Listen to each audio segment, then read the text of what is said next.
안녕하세요, 여러분. 여러분은 붕어빵을 보면 어떤 추억이 떠오르세요? 제가 어릴 때부터 붕어빵은 겨울철이면 늘 주변에서 볼 수 있었고, 겨울철 대표 간식으로 손꼽히곤 했는데요. 요즘은 찾아보기가 힘들다죠. 오죽하면 붕세권이라는 말이 나돌 정도로 보기 힘들어졌을까요? 저에게는 붕어빵이 좀 더 특별한 의미가 있답니다. 아빠와 추억의 상징 같은 것이죠. 겨울이면 아빠는 항상 퇴근길에 붕어빵을 사서 우리 가족에게 나눠주셨어요. 이 아빠는 어릴 때부터 이게 그렇게 먹고 싶더라. 오늘처럼 힘든 날에는 붕어빵이 생각나서 우리 아들, 딸하고 엄마하고 나눠 먹고 힘내야지. 다른 집 아빠들은 일이 힘드실 때 친구들이랑 약주하고 거나하게 취해서 집에 들어오실 텐데 우리 아빠는 참 별나셨죠. 아빠는 전기 설비공이셨어요. 아빠는 1982년부터 일을 하셨었는데 천장 전득 작업과 해머 드릴, 전선관 매립 등등 힘든 일을 해오셨어요. 특히 전기공사에서 사용되는 무거운 자재를 어깨에 메고 나르는 일을 반복하느라 아빠는 늘 어깨가 아프다고 집에서도 자주 말씀하셨어요. 어릴 때면 아빠가 어깨랑 등이 아프시다고 해서 오빠랑 같이 안마를 해드렸어요. 그러면 아빠는 우리 새끼들이 안마해주니까 하나도 안 아프네 이러면서 웃으셨죠. 사실은 계속 많이 아프셨을 텐데 말이에요. 이렇게 힘들게 돈을 벌어 저랑 오빠를 키우셨으니 효도를 해야 하는데 우리 오빠는 철이 없었습니다.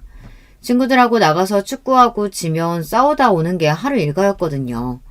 하라는 공부는 안 하고 자잘하게 사고를 치니 우리 엄마 아빠의 한숨이 늘었죠. 동생인 저는 오빠가 한심해 보였어요. 그러다가 정신을 차릴 줄 알았지만 오빠는 대학도 저기 지방에 있는 지방대에 갔어요. 대학 등록금만 있으면 무늬만 대학생인 그런 곳을 뭐하러 가는지 모르겠지만요.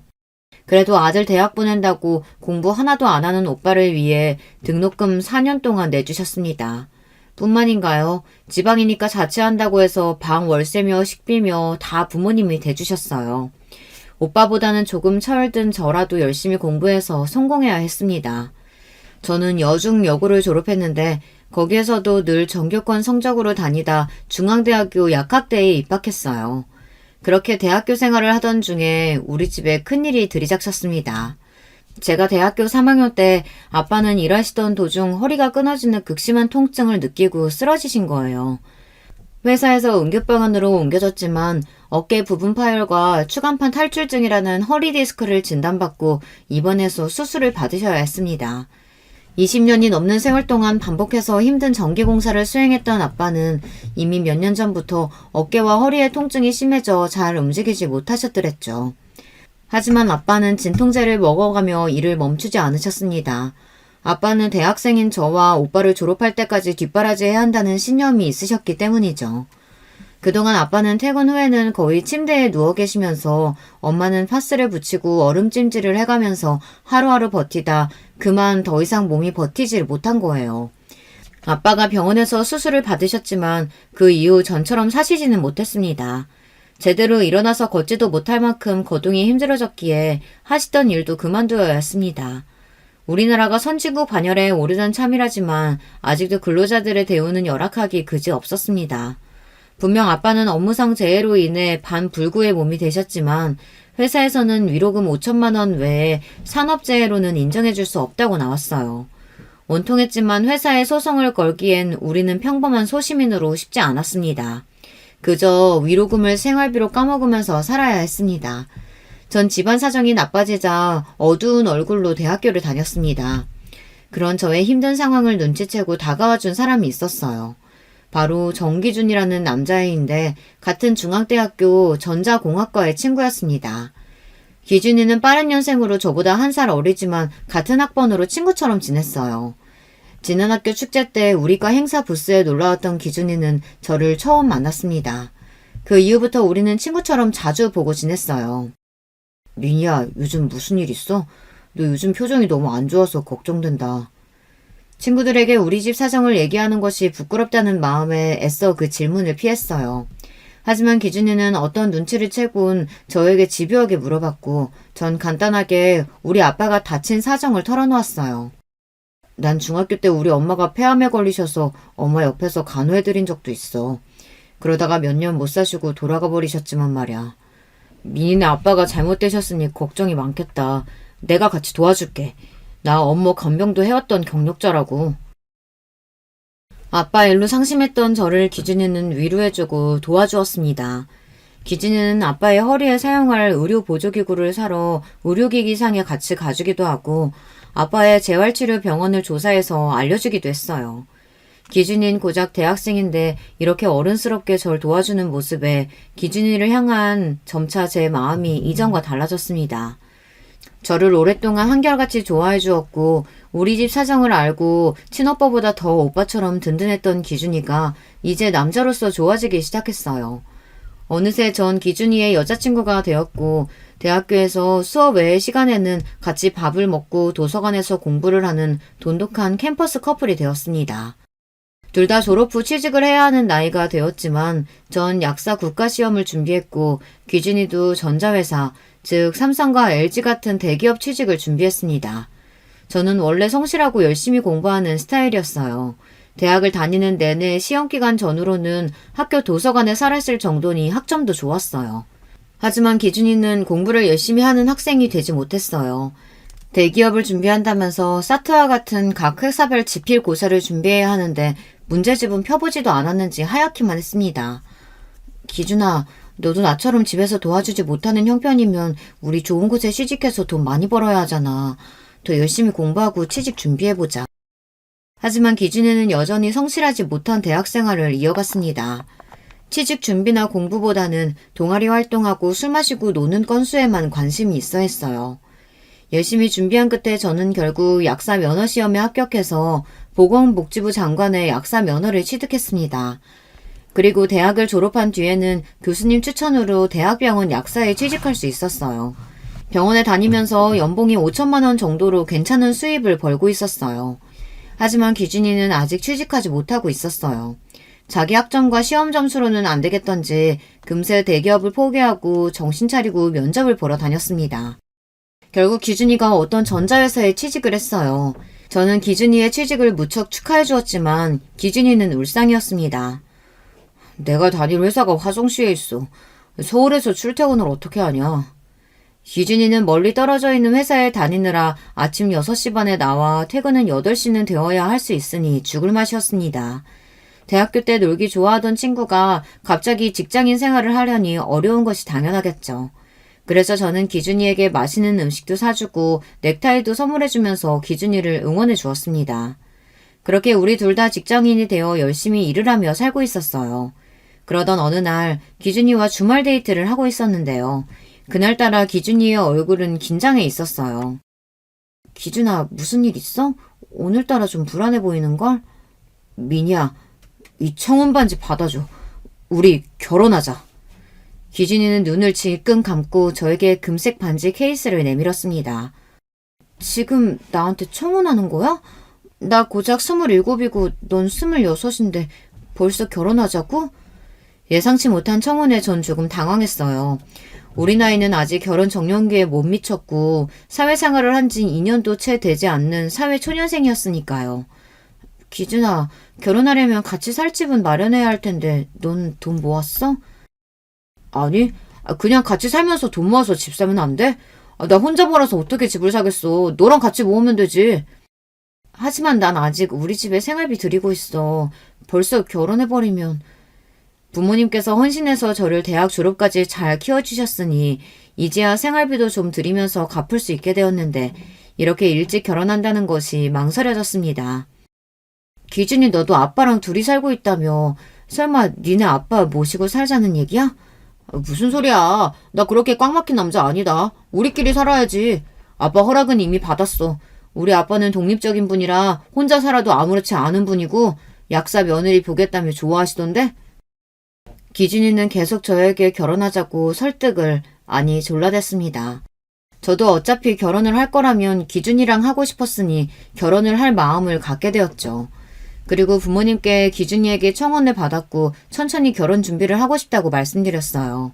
하지만 우리 부모님은 기준이와의 결혼을 반기지 않으셨습니다.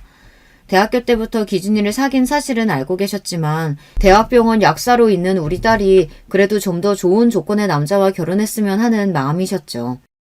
그렇다고 기준이나 저에게 막대하신 것은 아니었지만 부모님의 심정도 이해는 갔어요. 그래도 사람이 의리가 있어야 한다고 전 생각했어요. 제가 힘들 때 저를 도와주었던 기준이에 대한 의리로, 그리고 이미 사랑하는 마음이 있는데 기준이를 버리고 조건 좋은 남자를 새로 만나서 사귄다는 생각도 하지 못했죠. 부모님의 반대에도 불구하고 전 기준이와 결혼하기로 했습니다. 양가 어르신들은 너희가 알아서 하면 따라주겠다는 좋은 분들이셨기에 우리는 둘이서 결혼식장도 잡고 신혼여행도 알아보면서 결혼 준비를 했습니다. 그리고 몇 번 집 문제로 기준이와 다투기는 했지만 무탈하게 잘 결혼식까지 올렸습니다. 신혼집이 문제긴 했던 것이 제가 알뜰살뜰 모은 돈 7천만 원이 있었고 기준이는 800만 원밖에 없었기에 아파트 전세금으로는 부족했습니다. 저는 우리 형편에 맞춰 신림동이나 신대방 쪽에 20평대의 빌라 전세를 가자고 했지만 기준이는 자기 회사에 출퇴근하기 힘들다면서 양재역 부근을 알아봤어요. 거긴 강남 쪽이라 아무리 작은 빌라여도 1억 원 더 필요했기 때문에 하는 수 없이 소득이 높은 제 명의로 대출을 받아야 했습니다. 거실과 부엌 그리고 방이 2개 있는 깨끗한 빌라에서 우린 신혼살림을 시작했습니다. 제 직업이 탄탄하고 맞벌이로 일하고 있으니 언젠가는 강남의 아파트도 살 수 있겠다는 꿈을 갖고 하루하루 열심히 일했습니다. 그러다가 그만 전 허니문 베이비를 갖게 되었습니다. 신혼여행에서 생긴 아이는 이듬해 건강한 모습으로 태어났습니다. 아기는 딸로 이름은 정시영이라고 붙여주었죠. 우리 딸 시영이는 참 웃음이 많은 예쁜 아기였습니다. 저는 시영이를 낳기 전까지 약사일을 했지만 시영이를 낳고 나서는 쉽게 복직하지 못했어요. 다른 사람 손에 맡기지 못할 만큼 우리 딸은 너무 예뻤으니까요. 그래서 가능하면 만 3세까지는 딸을 키우고 싶었습니다. 육아책을 보면 아이가 너무 어릴 때 시설에 맡겨지면 정서적으로 안 좋을 수 있다고 하더군요. 하지만 제 뜻과 달리 시영이를 집에서 키우고 있는 저를 남편은 탐탁지 않아 했습니다. 보통 가장이 되면 우리 아빠처럼 자기 몸이 부서져라 이래서 가족들을 벌어먹이는 것이 우리 한국의 남자들 아닌가요? 하지만 남편은 제가 아기를 어딘가에 맡겨두고 일해서 돈을 벌었으면 했습니다. 아니 자기처럼 능력 있는 약사가 집에서 살림이나 하고 애 보는 여자로 썩는다는 게 말이 되냐고. 난 자기가 이럴 때 그렇게 멋지더라. 우리 애기는 장모님이나 우리 아빠가 봐주시면 되지 않겠어? 자기야, 우리 엄마 몇 년째 아빠 간병하시느라 애기 볼 상황이 안 되셔. 그럼 자기네 아빠는 어때? 우리 애기 집에서 봐줄 뿐이야? 하긴 우리 아빠는 그럴 사람 아니지. 그럼 도우미 아줌마 집에 부를까? 집에 와서 애기 봐주시는 이모님들 월급이 달에 200도 넘어. 자기 월급이랑 별반 차이 없단 말이야. 헉, 아니 그런 아줌마들 월급이 왜 그렇게 세? 그럼 하는 수 없네. 아주 좋은 어린이집 알아보고 거기에 보내자. 응? 시부는 시모가 돌아가신 지 10년이 넘었지만 그동안 직접 요리해서 남편을 먹이고 키우셨을 정도로 집안일에 익숙한 분이셨어요. 하지만 퇴직하신 지 몇 년이 된 이후로는 부쩍 모임이 많이 늘으시면서 밖에 돌아다니시느라 시부댁에도 잘 안 계십니다. 이분은 제사 지내라 명절에 오래 내려와 있어라 이런 며느리로서의 도리를 요구하시는 분은 아니었어요. 다만 저에게 자주 용돈을 요구하시고 여행도 철마다 보내달라고 하는 분이셨습니다. 이런 분이 우리 딸을 집에서 키워주실 리 만무하죠. 아직 어린 딸을 제 손으로 키우고 있었지만 그러기엔 살림이 빠듯했습니다. 무리하게 받은 대출금에 이자도 있고 남편의 월급은 세금을 떼고 240 정도가 전부니까요. 상황이 이러하니 전 아이를 낳은 지 1년 만에 복직해야 했습니다. 하지만 전처럼 대학병원이 아닌 약국의 페이닥터를 하기로 했습니다. 아이를 출근하면서 어린이집에 데려다주고 퇴근 때 데려오기 위해 근무 시간에 여유가 있는 약국을 알아봤어요. 다행히 집에서 멀지 않은 곳의 약국에 페이닥터로 취직해 딸을 어린이집에 보내면서 일을 할 수 있었습니다. 우리 부부는 맞벌이로 바쁘지만 딸 커가는 재미를 보면서 열심히 살고 있었어요. 그리고 차근히 대출금도 다 갚았고 아이가 유치원에 갈 무렵 아파트 청약을 받았습니다. 남편은 이런 재테크에는 관심도 없는 사람이라 이것도 제 친구 도연이가 추천해줘서 넣었죠. 몇 번 시도하던 끝에 강남의 한 아파트 청약에 당첨되었습니다. 너무 기쁜 일이었지만 한편 분양금이 높아서 걱정이었습니다. 바보야, 네가 약사고 남편도 같이 버는데 무슨 걱정이야. 중도금 대출도 나오니까 그 대출금 갚다 보면 어느새 너 강남에 집 한 채 있게 되는 거야. 그리고 아파트 청약을 알려준 이 친구는 저에게 더 좋은 소식을 알려주었습니다. 나 이번에 남편이랑 개원하기로 했어. 거기 병원 상가 1층에 너네 약국 열어. 내가 도와줄게. 제 친구 도영이는 소아과 의사였습니다. 남편도 같이 공부하던 의대생 커플이었죠. 두 부부 의사가 소아과를 개원하기로 한 것이었어요. 내 친구가 개원하는 병원 근처에 약국을 하게 된다면 시너지 효과로 전 안정적인 수입을 기대할 수 있었습니다. 그래서 페이닥터를 그만두고 전 제 약국을 차리게 되었어요. 약국 개업식 날 우리는 간단히 고사를 지내기로 했습니다. 떡이랑 돼지머리, 사과 등을 술과 함께 고사상에 차려놓고 절을 했어요. 남편은 그날 어찌나 좋아하던지 저보다 더 좋아했습니다. 나 이제 진짜 쉬었다면 됐네. 내가 아침밤으로 열어주고 당신이랑 같이 출퇴근도 해줄게. 돈 많이 벌어와 여보. 이렇게 애교 섞인 말로 남편이 내 약국 개업을 축하해 주었습니다. 제 스스로 차린 약국에 열정을 쏟아부어 성실하고 친절하게 손님들을 대했습니다. 그랬더니 얼마 안 되어 제 약국에 많은 손님들이 와주셨어요. 혼자서 운영하기에 바빠져서 페이닥터 약사 1명을 고용하고 아르바이트생 1명까지 추가로 들이게 되었습니다. 수입은 전보다 배 이상 늘어나서 이렇게 하다 보면 강남 아파트 중도금도 어렵지 않겠다는 마음에 들떠서 열심히 일했습니다. 하지만 저와 다른 마음을 먹고 있는 남편이 있었어요. 남편은 취직해서부터 늘 억지로 회사에 다니는 사람이었어요. 승진하고 열심히 일 배울 생각은 별로 하지 않고 틈만 나면 회사를 그만둘 생각만 하고 있었어요. 그러던 차에 제가 약국까지 하고 나니 자기가 일을 그만둬도 괜찮지 않냐며 나오는 겁니다. 자기야, 생각해봐. 자기는 이제 아침부터 밤 늦게까지 약국하느라 바쁘잖아. 집안일이나 우리 서영이 육아도 힘들 텐데 나라도 집을 지켜야 하지 않겠어? 내가 회사에서 버는 돈이나 가정부 쓰는 돈이나 비슷할 텐데 내가 한번 전업주부로서 잘해볼게. 계속해서 애교를 부리고 졸라대는 남편을 이길 재간이 전 없었습니다. 결국 남편이 퇴사하는 것에 동의하고 이렇게 말했습니다. 대신 당신 책임지고 집안일 잘해놓고 우리 서영이 잘 키워줘야 돼요. 남편은 자신 있다며 큰소리 뻥뻥 쳤습니다. 백수로 집에만 있는 남편이 조금 아쉬웠지만 뭐 어떡하겠습니까. 집에서 지내면서 우리 딸도 키워주겠다고 하니 이 또한 괜찮지 않겠어요. 앞으로 제가 가장이라는 책임감을 갖고 약국을 제대로 해나갈 결심을 했습니다. 그렇게 저는 약국을 경영하고 남편은 전업주부로서 우리 딸과 셋이서 잘 살다가 2년 뒤에는 청약했던 강남의 아파트에 입주까지 하게 되었어요. 하지만 우리 가족에게 이렇게 경사스러운 일만 온 것은 아니었습니다. 오랫동안 허리디스크로 병환을 겪으셨던 친정아버지가 돌아가시게 된 거예요. 말년에 거동도 잘 못하셔서 고생만 하시다 가신 우리 아빠가 참 불쌍했습니다. 그리고 근 10년간 아빠를 병간호하던 우리 엄마도 마찬가지죠. 건강하셨다면 두 분이 좋은 곳에 여행도 다니시고 제가 모시고 해외에도 가보는 건데 그런 추억을 만들지 못해서 참 아쉬웠습니다. 하지만 이제 엄마가 아빠를 수발드셨던 부담에서 벗어나셨으니 다행인 마음이 들었습니다. 아빠의 장례식을 치르면서 다짐했어요. 혼자 계신 우리 엄마랑 좋은 곳에서 외식도 하고 여행도 다녀야겠다고 말이죠. 하지만 자식이 효도를 하는 것은 왜 그리 더딘 것일까요? 막상 약국 문을 닫을 수가 없어서 해외여행은 못 가보고 제주도로 엄마 칠순 기념여행 한번 다녀온 것이 전부였어요. 그래도 전 엄마가 옆에 있어주셔서 참 좋았습니다. 제가 약국에 있을 때 엄마가 도시락을 싸와서 같이 까먹고 근처 찻집에서 차도 마시면서 자주 찾아뵈었어요. 그렇지만 저의 이런 소소한 행복은 오래가지 못했습니다.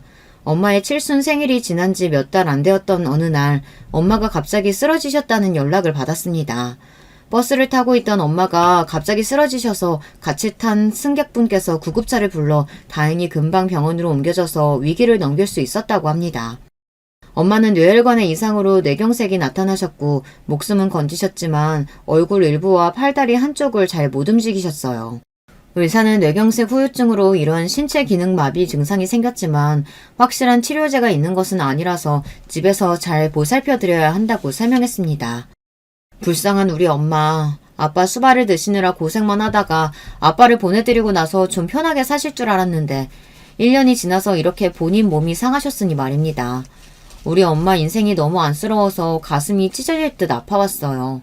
엄마가 퇴원하신 뒤에 혼자 사시던 중계동 집에 보내드릴 수 없어서 전 오빠에게 이 일을 상의했습니다. 오빠는 엄마를 병원에서 뵙고 상황을 충분히 알았을 텐데도 관심 없다는 듯한 태도였습니다. 오빠, 아빠가 아프셨을 때도 우리가 제대로 자식 노릇하지 못했잖아. 난 월급으로 생활비라도 드렸지. 오빠는 자식된 도리로 한 게 없었으니까 지금이라도 아프신 엄마 당분간 모시면 안 될까? 글쎄, 우리 집에 오긴 어렵다니까. 이렇게 오빠와 올케 언니는 나 몰라라 하고 있었어요. 엄마가 이날까지 어떤 마음으로 오빠를 키웠는데 1억이야? 누가 돈 대달래? 나는 약국하느라 엄마를 모실 수가 없잖아. 올케 언니는 전업주부니까 엄마 모셔줬으면 좋겠어.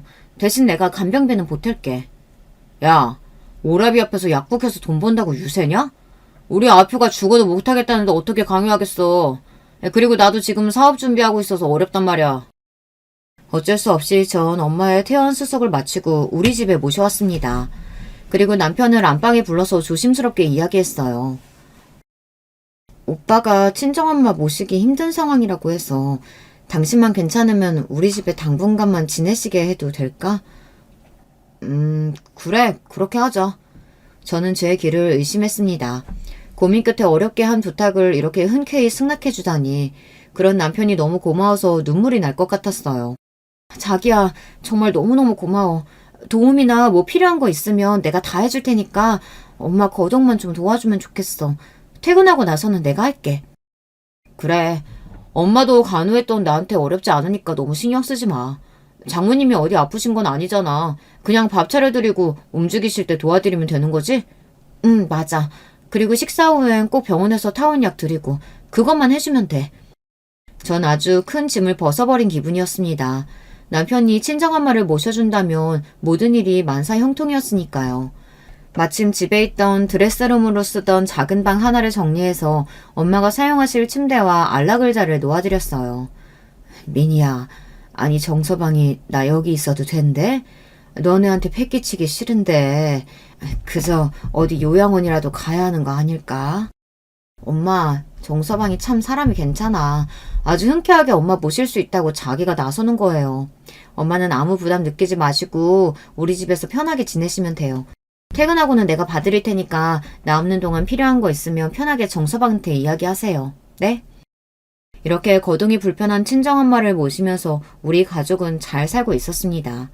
다만 남편이 저에게 요구한 부분이 없지는 않았어요. 남편은 친정엄마를 모시는 대신 요양원에 줄 돈을 자신에게 달라고 했죠. 그 돈이 왜 아깝겠어요. 전 생활비 이외에도 남편에게 따로 200만 원을 주었어요.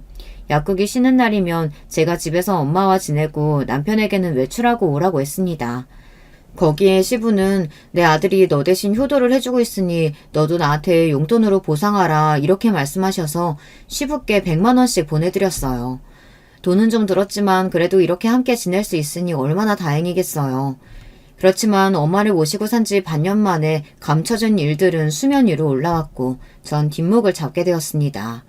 우리 집에서 몸도 마음도 편하게 지내시는 엄마는 왜인지 모르게 날이 갈수록 수척해지고 표정도 어두워지셨으며 말수가 부쩍 줄었어요.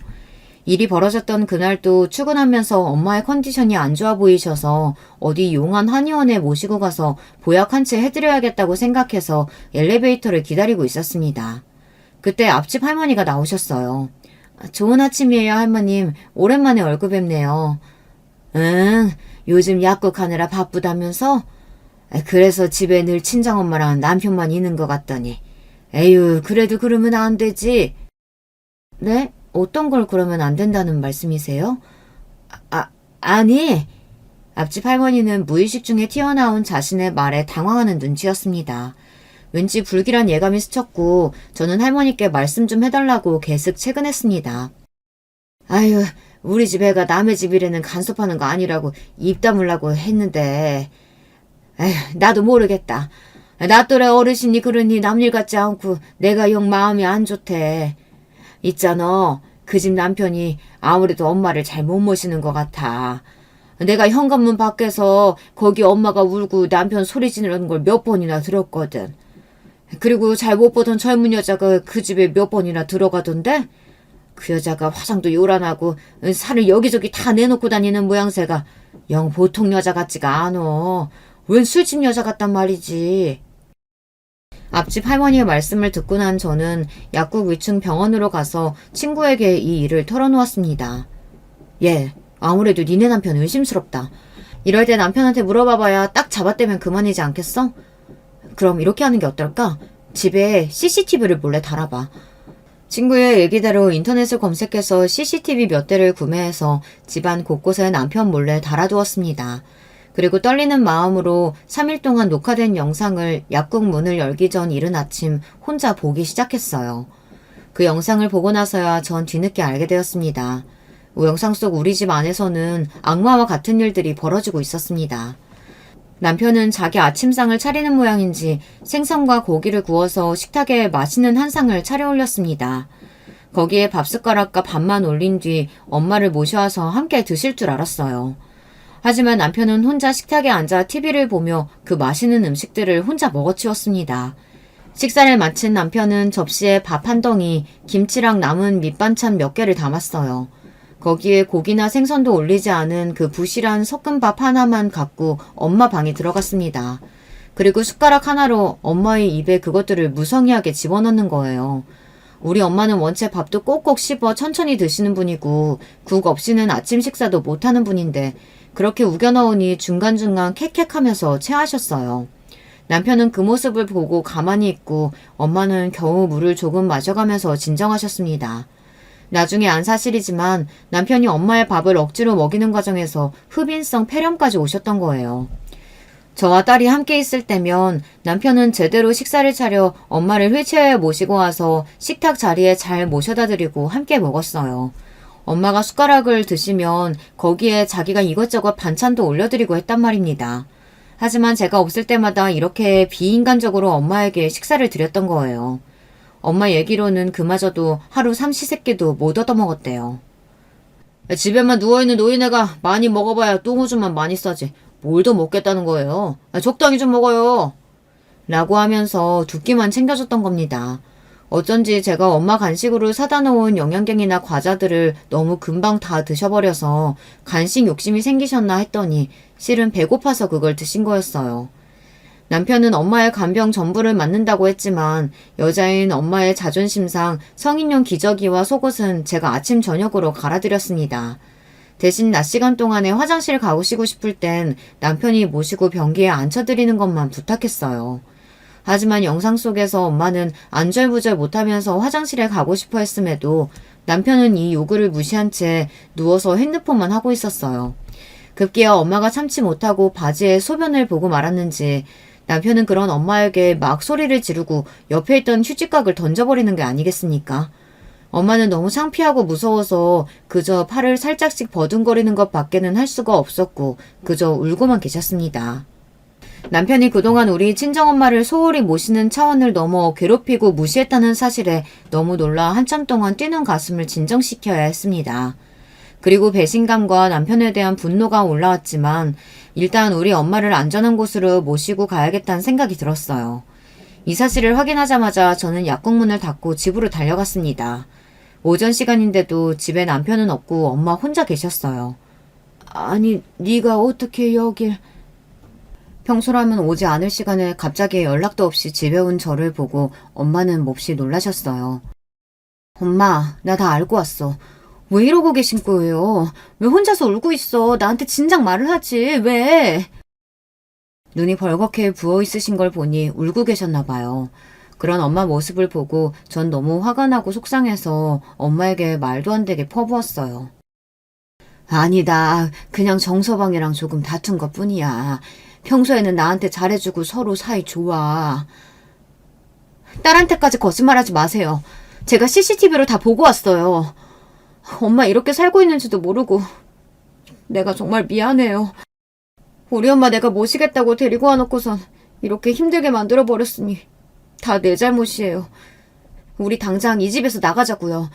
정서방 그 작자가 우리 엄마 더는 못 괴롭히게 할 거야. 전 택시를 불러서 택시기사님과 함께 엄마를 택시에 모시고 알아두었던 요양원에 갔습니다. 집에 오기 전에 의사인 친구와 엄마를 어디에 모실지에 대해 함께 상의했어요. 요양병원에는 의사와 상주해 있어서 주로 장기 요양하면서 치료가 필요한 어르신들한테 적당해. 하지만 막상 가보면 그냥 병원같이 생기고 중증 환자분들이 많아서 건강하신 친정엄마한테는 맞지 않을 수도 있어. 우리 엄마는 치매도 없으시고 중풍으로 거동이 힘드신 것 말고는 생활에 큰 지장이 없어. 그럼 오히려 요양원이 좋으실 거야. 여긴 돌봄이 목적이라 치매나 뇌졸중 같은 노인성 질환으로 거동이 불편하신 어르신들이 많거든. 씻는 거나 배변 도와주는 사람들도 있고 음식도 나오고 세탁도 해주는 도움을 주고 있으니까 말이야. 여긴 좀 더 집같이 생겨서 어르신들이 편해하시지. 친구가 알아봐준 요양원은 집에서 차로 40분 정도의 거리였지만 도리어 서울 외곽이라 푸른 산으로 둘러싸인 공기 좋은 곳에 위치해 있었어요. 요양원장과 입소에 대한 이야기를 나누고 엄마를 모셨습니다. 엄마, 나 여기에 계속 엄마 둘 생각은 없어요. 일단은 엄마를 괴롭힌 정서방으로부터 엄마를 보호할 생각에 여기에 잠깐 모신 거야. 내가 정서방한테 죗값 치르게 할 거야. 우리 집 일을 해결하고 다시 데리러 올게요. 아니야. 정서방 나 때문에 고생한 사람인데 그럴 필요 없다. 아픈 사람 모시는 일이 얼마나 힘든지 니네 아빠 수발 오래 들어서 엄마는 알고 있어. 그냥 말로 잘 타이르고 이유는 하지 마라. 응? 아니야 엄마. 나 절대 그 사람 용서 못해. 근데요. 왜 엄마는 다 알고도 저한테 얘기를 안 하고 있었어요? 그건 젊은이가 나 때문에 정서방하고 헤어지는 것도 싫었고 그리고 정서방이 나를 협박했단다. 너한테 고자질하면 너가 자는 사이에 목 졸라 버리겠다고 말이야. 뭐라고요? 그 새끼가 그런 말까지 엄마한테 했단 말이야? 이 자식을 진짜. 전 엄마를 요양소에 계신 직원분들에게 잘 부탁드리고 나왔습니다. 집으로 오는 내내 제 안에는 분노가 들끓고 남편을 어떻게 만들어야 직성이 풀릴지 열심히 머리를 굴리고 있었죠. 혼자 고민도 해보고 친구와 같이 이야기도 해보았지만 마땅한 생각이 떠오르질 않았습니다. 그러던 중 제가 잘 보는 인터넷 커뮤니티 사이트에 제 사연을 간단히 올려보았습니다. 그랬더니 댓글이 100개나 달리고 그 댓글을 읽고 나니 남편에게 복수할 아이디어를 찾을 수 있었습니다. 그날부터 전 차근히 남편을 향한 복수를 준비하기 시작했어요. 남편에게는 엄마가 컨디션이 좋지 않아서 당분간 병원에 입원해 계실 거라고 둘러댔습니다. 그리고 집안에 설치해놓은 CCTV는 여전히 잘 돌아가고 있었습니다. 지금은 털어놓는 사실이지만 남편은 우리 엄마에게 잘못한 게 전부가 아니었어요.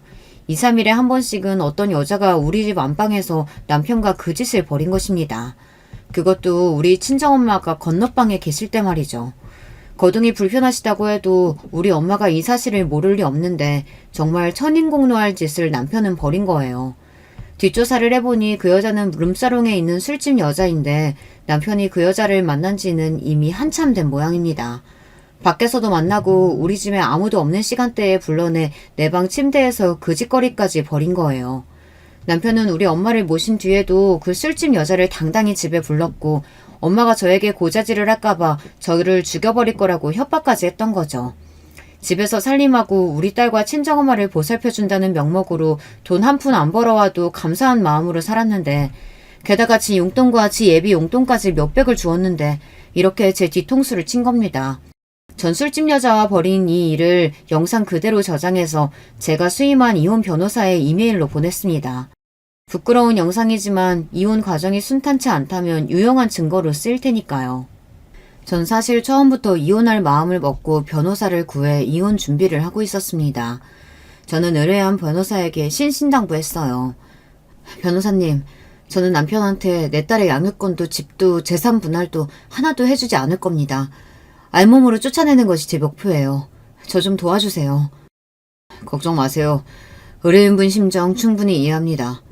법안에서 할 수 있는 복수 제가 도와드릴게요. 하지만 이렇게 이혼하는 것만이 제 복수의 전부로 하기에는 부족했습니다. 두 번째 복수를 위해서 슈가마덱스 나트륨이라는 마취 약물을 구입했습니다. 혹시나 제 글을 보고 따라하신다면 절대 안 돼요. 여러분은 위험하니 절대 따라하지 마세요. 전 의료인으로서 적절한 약물의 양을 알고 있으니 할 수 있는 일이니까요. 그날은 딸 시영이가 고등학교 수학여행을 떠나는 날로 집에는 우리 부부만 있었습니다. 집도 조용하고 우리 오랜만에 오붓하게 한잔 할까? 좋지. 저는 남편이 좋아하는 비싼 양주를 꺼내들었고 신이 난 남편은 부엌에서 안주 몇 개를 내왔습니다. 그리고 남편과 술을 마시기 시작했습니다. 저는 알코올에 강한 편이기도 하고 막상 술 마시는 척만 하고 몇 잔 마시지 않았어요. 남편만 흥이 올라서 술을 여러 잔 들이키고 있었죠. 남편이 화장실 간 틈에 저는 남편 술잔에 마취 약물을 몇 방울 탔습니다. 그리고 돌아와 소파에 앉은 남편에게 술을 계속 권했고 남편은 마취 약물이 들어간 술을 마시고 말았습니다. 이내 남편은 술 기운인 줄 알고 잠이 들었습니다. 사실 이 약물은 전신마취 등에 쓰이는 약물이지만 소량 흡입했기에 남편은 마취된 환자처럼 쓰러져 잤습니다. 전 남편을 침대에 겨우 끌고 와서 침대의 봉에 팔과 다리 사지를 끈으로 묶었습니다. 이때부터 이틀 동안 남편에게 지옥을 맛보게 해야 했으니까요. 이튿날 아침 남편은 살짝 의식이 돌아왔습니다. 하지만 쉽게 몸을 움직이지 못했을 겁니다. 그건 묵과나서가 아니라 마취의 효과가 남아있었기 때문이죠. 이게 무슨 일이야? 내가 왜 이러고 있어? 당신이 이런 거야? 나야. 근데 난 지금 당신 아내로서가 아니야. 내 엄마를 괴롭힌 남자한테 그 고통을 조금이라도 느껴보라고 이런 시간을 마련한 거지. 그게 무슨 말이야? 내가 장모님을 괴롭혔다고? 네 엄마 대신해서 모셔준 나한테 이런 짓을 해? 잡아떼지 마. 우리 엄마가 너한테 당한 짓 내가 모를 줄 알아? 넌 이제 몸도 잘 움직이질 못할 거야. 그렇게 거동이 불편한 사람이 한번 돼보라고. 전 남편을 비웃고 안방에서 나갔습니다. 그리고 맛있는 반찬과 찌개를 만들어서 아침상을 차렸어요. 너무 좋은 냄새, 그리고 어젯밤의 숙취 등으로 남편은 그 음식이 먹고 싶어서 안달이 났죠. 나도 밥 줄 거지? 나 굶기지 마. 지금 속이 토할 지경으로 메식거려서 찌개 한 모금만 먹고 싶어. 저는 아무 말 없이 국그릇에 밥과 찌개 그리고 반찬 몇 개를 섞었어요. 그것은 마치 잔반을 처리한 꿀꿀이젓처럼 보였습니다. 그것을 남편에게 내밀었습니다. 나보고 이 음식물 쓰레기 같은 걸 먹으란 말이야? 저는 남편의 입에 이 음식을 숟가락으로 퍼서 한 입 한 입 떠 넣어주었습니다. 남편도 처음에는 거부하다가 배가 고파서인지 이내 받아먹었어요. 그러던 도중 컥컥거리기도 했습니다. 그만 천천히 좀 넣어. 살에 걸려서 기침하는데도 밥을 우겨 넣냐? 그냥 처먹어. 연로하신 우리 엄마한테 매일 이렇게 밥 먹여줬잖아. 남편은 자기가 한 짓이 떠올라서 흠칫 놀랐습니다. 갑자기 저은 이 밥도 주기 싫어져서 부엌 개수대에 남편이 먹던 것을 버려버렸습니다. 나 아직 배고파. 더 줘. 남편의 말을 무시한 채로 전 식탁에 앉아서 천천히 우아하게 아침밥을 거하게 먹었습니다. 물론 남편은 그런 제 모습을 아무 말도 못하고 바라보기만 했죠. 아침 식사 후에 남편은 계속 풀어달라며 난리였습니다. 나 좀 그만 풀어주라고. 너 이거 경찰에 신고해? 하지만 전 남편의 말이 들리지 않는다는 듯이 대꾸도 하지 않고 TV를 보며 쉬고 있었어요. 나 쌀 것 같단 말이야. 화장실 좀 가게 잠깐이라도 풀어줘봐. 계속되는 남편의 부름에도 무시했더니만 이내 남편은 조용해졌습니다. 그리고 안방 침대는 찌린내가 진동했어요. 전 코를 막고 다 큰 남자가 이게 무슨 짓이야? 이렇게 조롱했을 뿐입니다. 남편은 그 뒤로도 풀어달라며 저에게 사정했지만 그와 같이 비인간적인 생활을 하루 더 한 뒤에야 저는 남편에게 묶였던 끈을 풀어주었습니다. 인연이 나를 이렇게 만들어? 너 이리 와. 내가 너 죽도록 패버릴 거야. 포악하게 달려드는 남편은 아마 자기 생각대로 몸이 움직이지 않았을 겁니다. 휘청이면서 남편은 바닥으로 꼬꾸라졌어요. 아직 남편의 몸에는 마취약의 효력이 남아있었던 거죠. 저는 택시를 불러서 택시기사님께 팁을 드리고 부탁을 드렸습니다. 기사님, 저희 남편이 술만 먹으면 개가 돼서 제가 한 집에서 못 살겠어요. 이 사람 여기 자기 집으로 좀 보내주시겠어요? 제가 사례금으로 10만 원 더 드릴게요. 처음 기사님은 어리둥절해했지만 몸을 잘 가누지 못한 채로 버둥거리며 욕을 하는 남편과 침대에서 나는 찌린내를 보며 상황을 이해했다는 듯이 제 말대로 따라주셨습니다. 전 그렇게 남편을 시부에게 반품했습니다. 이렇게 제 두 번째 복수는 끝났습니다. 몸이 불편한 사람의 처지가 되어 우리 친정엄마에게 했던 일들을 고스란히 남편에게 겪게 해주고 나니 제 속이 시원하더라고요. 이런 일을 우리 엄마는 6개월 동안이나 당했는데 남편에게 오래 할 수 없었던 것이 원통했어요. 남편이 택시에 실린 채로 시부집으로 돌아가자 시부는 저에게 노발대발해서 전화를 했지만 전 그대로 전화를 끊었습니다. 남편은 며칠 뒤 원래의 근육 상태로 회복했을 거고 경찰에 저를 신고했습니다. 신고를 받고 온 경찰은 저에게 그날 일을 물었지만 전 태연히 대답했습니다. 경찰관님, 그게 말이 되나요? 그 남자는 집에서 술 퍼먹고 나가서는 며칠 동안이나 집에도 들어오지 않았다고요. 전 이렇게 잡아떼었습니다. 사실 남편의 말이 횡설수설하고 정황상 맞지 않다고 생각한 경찰은 조용히 사건을 마무리했습니다. 남편은 자기가 당한 일이 억울해서 미칠 지경이었겠죠. 그 사이 제가 청구한 이혼 소장이 시부집에 도착했고 남편은 저에게 찾아왔습니다. 이혼? 그래, 이혼하자 해. 니네 엄마한테 무슨 말을 듣고 나한테 이러는진 몰라도 난 억울해. 난 니네 엄마 간병하고 집안이란 대가로 강남 아파트 정도는 받아야 너랑 이혼해 줄 거야. 이 멍청한 사람. 소장 제대로 읽어보지도 않았구나. 너 정기준이 불륜관계 및 생활비를 벌어오지 않는 등의 귀책 사유가 있어서 내가 이혼 소송을 건 거야. 재산 분할? 웃기는 소리 하지 마. 당신은 결혼할 때부터 지금까지 돈도 얼마 벌어오지 못했어. 다 내가 번 돈으로 집 사고 생활비에서 먹고 산 거라고. 그나마 집에서 살림하고 엄마 간병 잘한다고 너랑 니네 아빠까지 용돈을 그렇게나 줬다. 그건 또 따로 청구할 거니까 기대해. 남편은 제 이야기에 억울하다며 펄쩍 뛰었지만 전 확실한 증거가 곧 드러날 테니 조용히 이혼이나 하라는 말을 끝으로 남편을 내보냈습니다. 남편은 제 이혼 소송에 맞고소하겠다며 변호사를 선임했고 우리는 아직도 이혼 소송 중입니다. 물론 저에게는 확실한 불륜의 증거가 있고 그간 경제적으로 제가 기여한 부분이 크기 때문에 결국은 제가 이길 것이라고 생각하죠. 하지만 제 마음이 참 허망하기만 합니다. 제 결혼 생활이 이렇게 지저분하게 끝이 날지 몰랐으니까요. 한편 일주일 만에 찾아뵌 엄마의 표정은 환해지고 얼굴 살도 오르고 아주 보기 좋았습니다. 엄마도 처음에 요양원 가는 게 좀 꺼려졌는데 웬걸 여기서 지내니 너무 좋다. 벌써 엄마 친구들도 사귀어서 말동무도 하고 요양보호사들이랑 간호사들도 나한테 다 잘 대해줘. 밥도 잘 나와서 엄마 살찐 거 좀 봐라. 요양원에 가려면 심사기간도 걸리고 까다로워서 입소하기 어렵다고 들었어요. 우리 엄마는 그만큼 장애 등급이 높지 않았고 그 당시에 급히 엄마를 모셔와야 했기 때문에 정부 지원금 없이 요양원에 꽤 큰 돈을 내야 했죠. 하지만 엄마가 이렇게 잘 지내시니 그 돈은 전혀 아깝지가 않았습니다. 약국하면서 딸도 키우고 제가 어떻게 엄마를 도와드릴 수 있을지 난감했는데 다행이었죠.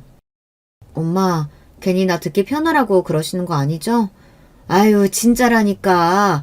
내가 딸네 집에 간다고 하면 어르신들이 다들 말려. 괜히 가족 간에 의상하고 거기 가면 TV 보고 라디오 듣는 거 말고 노인네가 뭐 하겠냐고. 그 말이 맞다. 난 여기서 친구들과 지내는 게 더 마음이 편하고 참 좋아. 너희 아빠도 괜히 내가 집에서 병간호 했나 싶더라. 움직이기 힘들어졌을 때 바로 이런 곳에 와서 내가 자주 얼굴 들여다볼 걸 그랬어. 엄마, 고마워요. 그치만 저 자주 올게요. 다음에는 우리 시영이도 같이 올게. 좋지. 나도 우리 이쁜 시영이 보고 싶구나. 근데 혹시 정서방은 어떻게 지내니? 너한테 해코지한 건 아니지? 아휴, 우리 엄마도 참. 딸한테 해코지할까봐 그놈이 그러고 사는 동안 할 말도 못하신 거죠. 그 자식은 나한테 털끝도 건드리지 못해. 힘도 내가 더 셀걸? 당장 집에서 내쫓았고 이혼 준비하고 있어요. 난 이제 약국하면서 엄마랑 시영이만 보고 살 거야. 그게 행복해요. 이렇게 우리 친정엄마는 요양원에서 편안하고 건강하게 잘 지내고 계십니다. 그리고 저는 남편과 이혼 소송 중이지만 딸과 살며 약국도 잘 운영하고 있어요. 그런데 저에게 아직 고민거리가 하나 남아 있습니다. 여기 제 사연을 들어주시는 여러분들께도 한번 들어봐 주세요. 전 아직 우리 딸에게 남편이 했던 극악무도한 짓들을 비밀로 하고 있습니다. 그래서 딸은 왜 엄마가 갑자기 아빠를 자기도 없는 사이에 내쫓았고 할머니도 요양원에 모셨던 건지 그 사정을 전혀 이해하지 못하고 있어요. 감수성이 어린 사춘기 나이의 딸에게 이런 일은 참 이해하기 어려운 일이겠죠. 그래서 아빠를 용서하고 다시 합치기를 바라는 딸에게 전 어떻게 어디까지 설명해야 좋을지 모르겠습니다. 아빠의 밑바닥을 모조리 드러내자니 아이가 불쌍하고 지금처럼 덮어만 둔다면 저는 딸에게 이해받지 못한 채로 계속 사이가 틀어지겠죠. 여러분이 제 상황이라면 어떻게 하시겠어요? 이 상황을 현명하게 해결할 수 있는 지혜를 좀 나눠주시면 좋겠습니다. 제 사연이 유튜브에 업로드된다면 댓글을 보고 제가 어떻게 할지 결정할게요. 많은 참여 부탁드립니다. 그럼 이제 저는 여기서 인사드릴게요. 안녕히 계세요. 안녕하세요. 저는 충청도 시골에서 농사 지으며 남매를 키우는 40대 후반 여자입니다. 제 직업이 농부라서 어디 가서 소개하면 꼭 질문이 많더라고요. 체력적으로 힘들지 않냐, 어떤 거 키우냐, 심지어 돈은 얼마 정도 버냐 등 많은 질문이 들어옵니다. 아마 여러분도 궁금하실 텐데요. 거두절미하고 본론부터 말하자면 저는 꽤 크게 농사를 짓고 있어요. 재배하는 작물도 하나가 아닙니다. 농사 짓는다고 하면 사람들이 가난하다고 생각하는 경우가 있더라고요. 근데 전 전혀 아니에요. 하지만 시골 출신이라고 하면 고정관념을 가지고 절 대하는 사람이 많더라고요. 아, 거기 저도 들어봤어요. 근데 거기 맥도날드 있어요? 서브웨이는요? 이런 식으로 매우 무례하게 물어보는 사람도 많아요.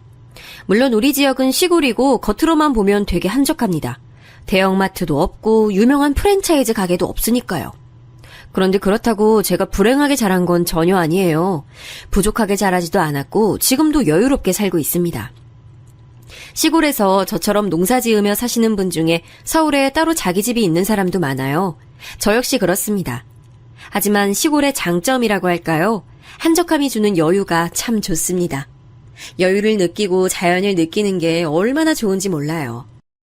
우리 아이들도 시골에 사는 게 좋다고 하더라고요. 사람들에 치여 살지 않아도 되니 정신건강도 얼마나 좋은지 모릅니다. 제가 이렇게 얘기하는 이유는 절대 돈이 없어서 시골에서 농사 짓는 게 아니라는 거예요. 오늘 여러분께 소개할 제 사연이 이와 관련된 내용입니다. 저는 앞서 말했듯 시골에서 태어나서 자란 토박입니다. 부모님은 제가 아는 이 농사를 하고 계셨고 위로는 2명의 언니가 있어요. 세 자매 중 막내로 태어난 저는 사랑을 듬뿍 받고 자랐습니다. 언니들과 사이도 매우 좋았고 지금도 좋아요. 화목한 가정에서 큰 걱정 없이 자랐습니다. 부모님이 농사 지으실 때는 사실 이 정도 규모는 아니었어요. 지금은 밭도 크고 넓은 과수원도 같이 하고 있거든요. 그런데 제가 어릴 땐 그냥 작게 했었습니다. 딱 집 앞에서 상추와 배추 같은 소규모로 농사를 지었어요. 그래서 우리 집이 찢어지게 가난하진 않았지만 그렇다고 넉넉하지도 않았습니다. 그 시절엔 다들 그랬듯이 아끼고 살았죠.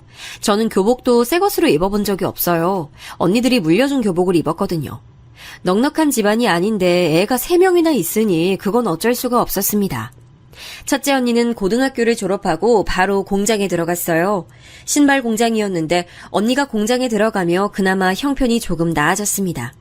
월급을 한동안 우리 집 생활비로 다 썼거든요. 물론 집에 빚이 많아 그걸 갚기도 했었죠. 둘째 언니는 상고를 졸업했어요. 그래서 졸업하고 동네에 있는 읍내 미용실에서 근무하게 됐죠. 그렇게 언니들은 성인이 돼서도 고향에 계속 남았어요. 그런데 저는 서울에 대한 욕망이 아주 컸습니다. 가족들 품 안에서 사는 게 좋기도 했지만 한편으론 답답했거든요. 그래서 꼭 졸업하고 성인이 되면 서울로 가고 싶었습니다. 그래서 미친 듯이 공부해서 서울에 있는 대학교에 입학했어요. 시골에서 서울로 대학교에 간다는 건 꽤 큰 의미입니다. 그래서 제가 입학할 때 서울대도 아닌데 얼마나 많은 축하를 받았나 몰라요. 아이고 영미야 축하해. 너네 부모님이 열심히 상추 키워서 번 돈으로 효도를 나네. 아유 내가 다 기쁘다. 막내딸이 한건 했네. 아유 부모님하고 언니들이 얼마나 뿌듯해하니. 기특하다. 실제로 부모님과 언니들은 제가 대학에 간다는 것 자체도 기뻐하셨어요. 그런데 서울로 간다니 너무 행복해했죠. 그렇게 서울에서 대학 생활을 시작하게 된 저는 결심했습니다. 절대 다시 시골로 돌아가지 않겠다고요. 제가 겪은 서울은 너무 큰 세상이었고 모든 게 좋았어요. 물론 가족들이 있는 고향이 좋기도 했는데 서울이 주는 화려하고 다채로운 세상을 포기할 순 없었죠. 가족들에게 손 빌리는 게 싫어서 등록금이 아닌 생활비는 제가 벌었어요. 그리고 학교 앞 식당에서 아르바이트하다 지금 남편을 만났습니다. 남편은 같은 학교 학생이었고 저보다 2살 많은 오빠였어요. 그때 당시 너무 잘생겨서 제가 따라다녔죠. 보통의 연인들처럼 싸우기도 많이 싸우고 좋을 땐 이것보다 좋을 수가 없었습니다. 둘 다 졸업하고 서울에 있는 회사에 나란히 들어갔어요. 직장도 자리 잡고 사귄 기간도 늘어나니 자연스럽게 결혼 얘기가 나왔습니다. 그러면서 남편의 집안 사정을 그때 자세히 알게 됐어요. 사실 듣고 저는 되게 놀랐는데 남편은 무려 4형제 중 막내였습니다.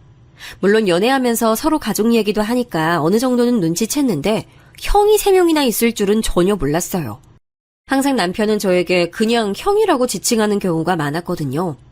그런데 이것보다 더 놀랐던 건 바로 남편은 어머니가 안 계셨습니다.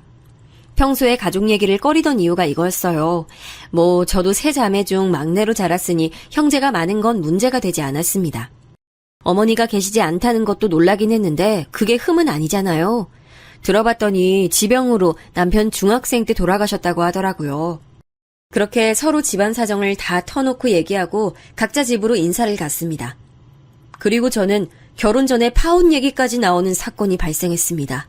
바로 형님들 때문에요. 남편이 먼저 우리 집에 인사를 왔었는데 사실 우리 집은 남편을 굉장히 반겼어요. 첫째 언니와 둘째 언니는 이미 결혼한 상태였는데 형부들이 사실 그다지 좋은 성격과 외모를 가지고 있진 않았거든요. 첫째 언니는 공장에서 만났고 둘째 언니는 손님과 결혼했는데 둘 다 능력이 딱히 없었어요. 그런 형부들을 보다 멀쩡하게 서울에서 직장을 다니는 사위가 온다니 부모님은 버선발로 맞이하셨죠. 아이고 정서방 이리 와요. 서울에서 오느라 고생했어요. 우리가 시골이라 크게 대접해주고 싶었는데 그럴 수가 없어서 미안해요. 대신 많이 차렸으니까 편하게 많이 먹고 가요. 실제로 엄마는 남편이 인사 온다는 소식을 듣고 시장에 가서 한우를 사오셨더라고요. 제가 자라면서 집에선 먹어본 적이 없는 그 한우요. 아버지는 우리가 집안 마당에서 키우던 오리까지 손수 잡아서 남편을 맞이했습니다. 언니들도 형부들하고 와서 갈비찜부터 그날 당일한 겉절이까지 상다리가 휘어질 정도로 준비했더라고요. 남편은 그날 기대에 부응하겠다고 무리하게 먹었습니다. 올라가다 휴게소에서 소화제를 사 먹을 정도로요. 부모님은 남편의 차에 농사지은 고구마부터 상추, 온갖 농작물을 가득 담아주셨습니다. 사람이 기대하면 안 되고 무언가를 바라고 이런 대접을 해준 건 진짜 전혀 아니에요. 그런데 이렇게 우리 집에서 남편을 맞았으니 저도 살짝 기대하는 마음이 생겼습니다. 그냥 푸대접만 아니길 바랐죠. 그런데 웬걸 시댁에 가자마자 저는 빈정이 상할 대로 상했습니다. 아, 오늘 온다고 했었지? 미안. 내가 너무 바빠서 깜빡했네. 일단 밥이라도 먹어야 하니까 우리 가게로 갈까? 아니, 제가 오늘 인사 온다고 했잖아요. 참. 까먹을 수도 있지, 뭘 그렇게 정색해. 재수씨, 어서와요. 일단, 우리 가게로 갑시다.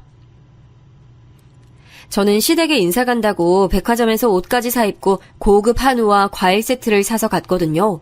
꽃다발과 와인도 챙겨서 떨리는 마음으로 갔는데 저한테 돌아오는 건 푸대접이었습니다. 첫째 아주버님과 형님은 고깃집을 하고 계셨는데 제가 오는 것을 까먹었다고 하더라고요. 그러면서 저를 본인들 가게로 데려갔어요.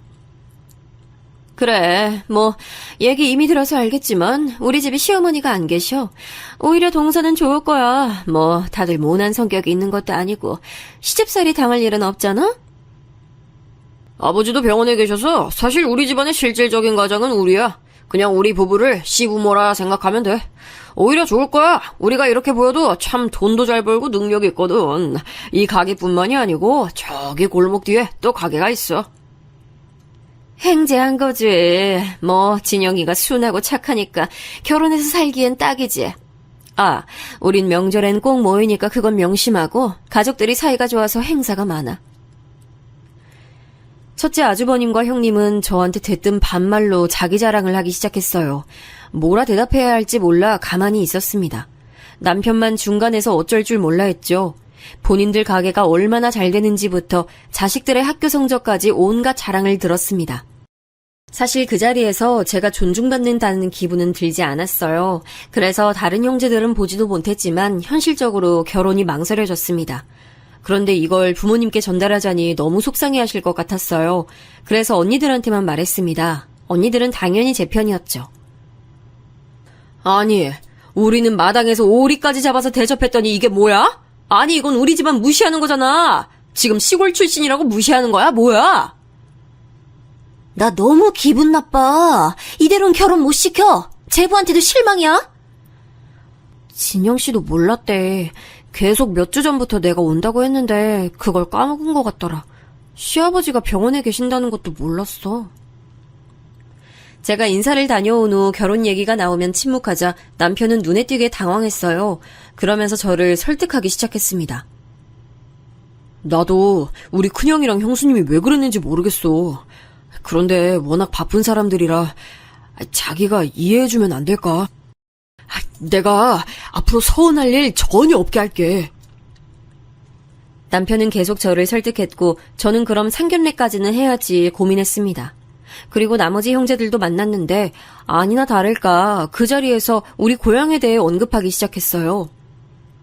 아, 거기 들어본 것 같다. 그럼 부모님은 농사 지으시는 건가? 네, 농사 지으면서 사세요. 저 어릴 때부터 집 앞 밭에서 농사 지으셨어요. 요즘에도 농사 짓는 분들이 계시는구나. 교과서에서만 봐서 몰랐어요. 아니, 형수님들 왜 그러세요? 농사가 뭐 어때서 그래요? 아유, 도련님 결혼하려고 애쓴다. 진짜 귀엽다, 귀여워. 그래, 다들 그만하자. 기에 눌렸다는 표현이 맞을 것 같아요. 형님들은 보통 기가 센 사람들이 아니었어요. 제가 만약 언니들이 없이 외동이었으면 거기서 아무 말도 하지 못했을 거예요. 아주버님들은 오히려 멀쩡했습니다. 생각보다 말수가 없어서 놀랍기도 했고요. 그런데 형님들은 자기들끼리 너무 친해 보였어요. 서로 형님, 동서하며 지내는데 마치 자매처럼 친하더라고요. 순간 내가 결혼하면 저 사이에 제대로 낄 수 있을까 생각하기도 했죠. 살면서 고향에 관한 질문은 수도 없이 들었기 때문에 기분이 많이 상하진 않았습니다. 다만 상견례 자리에서 저러면 곤란하다고 남편에게 말했어요. 그리고 상견례 날이 됐습니다. 시아버지가 병원에 누워 계셔서 현실적으로 나오실 수가 없었어요. 제가 남편과 따로 시아버지를 보러 갔을 때도 시아버지는 눈만 간신히 뜨고 계셨습니다. 남편이 많이 늦둥이이기도 해서 시아버지는 이미 연세가 많으셨죠. 상견례 자리에서는 생각보다 조용하게 넘어갔어요. 문제는 결혼식 혼주 문제였습니다. 집안에 대신 앉을 어른이 계시지 않았거든요. 그래서 결국 첫째 형님과 첫째 아주버님이 혼주석에 앉게 되셨어요. 시아버지는 거동이 불편하셔서 도저히 병원에서 나오실 수가 없으셨죠. 그런데 저는 시어머니가 마치 3명이 있는 기분이 들었습니다. 형님들은 생각보다 우리 결혼식에 관심이 많았어요. 아니, 결혼식뿐만 아니고 우리 부부에게 지나친 관심을 보였습니다. 남편이 늦둥이라 오히려 조카들과 나이대가 비슷했거든요. 문제는 제가 혼주 한복을 고르러 가서 발생했어요. 큰형님은 자꾸 신부 어머니가 통상적으로 입는 색을 골랐습니다. 누가 봐도 신부 어머니 색상인 분홍색인데 자꾸 본인도 분홍색을 고집했어요. 동서, 나 이 색이 너무 예쁘고 잘 어울린다. 그치? 나 이 색으로 할게. 그런데 저희 엄마가 이미 언니들 결혼할 때 한복을 구입하셨는데 그 색이 분홍색이에요. 겹칠 것 같은데. 겹치면 뭐 어때? 똑같이 예쁜 색 입으면 좋지. 아유, 요즘 아무리 깨어있다 해도 혼주 한복은 맞추는 게 좋아요. 분홍색은 신부 측인데. 난 우리 딸 결혼할 때 상대 엄마가 분홍색 입어도 아무렇지 않을 것 같은데. 아닌가? 시골이라 아무래도 좀 이런 거 예민하시려나? 동서, 어떻게 생각해? 시골이라 예민한 문제는 아니라고 생각해요. 저는 안 겹치는 게 좋을 것 같아요. 겹치는 게 뭐 어때서 그렇게 정색을 하고 말해. 난 그냥 정말 예뻐서 그렇게 입으려고 했던 건데. 참, 뭐 알겠어. 한복 사건으로 큰형님에게 저는 제대로 미운털이 박혔습니다. 그 뒤로도 결혼식장에 꽃장식을 돈을 추가해서 하기로 했거든요. 그런데 그것도 돈을 너무 많이 쓴다고 사치 부린다고 남편에게 말했다고 하더라고요. 형수님이 저렇게 나한테 관심이 있진 않았는데 이상하다. 결혼한다고 하니까 갑자기 저러네. 평소엔 오히려 나 소외당해서 슬펐던 기억이 더 큰데. 아니야, 괜히 텃세 부리는 것 같아. 속상해도 넘겨야지. 어차피 당신 낳은 어머니도 아닌데. 큰형님은 자기의 영향력을 상당히 과시하고 싶어 했어요. 아주버님들은 가만히 있는데 형님들이 저에게 시집살이를 시키셨죠. 실제로 결혼하고 저희가 신혼여행을 유럽으로 다녀왔거든요.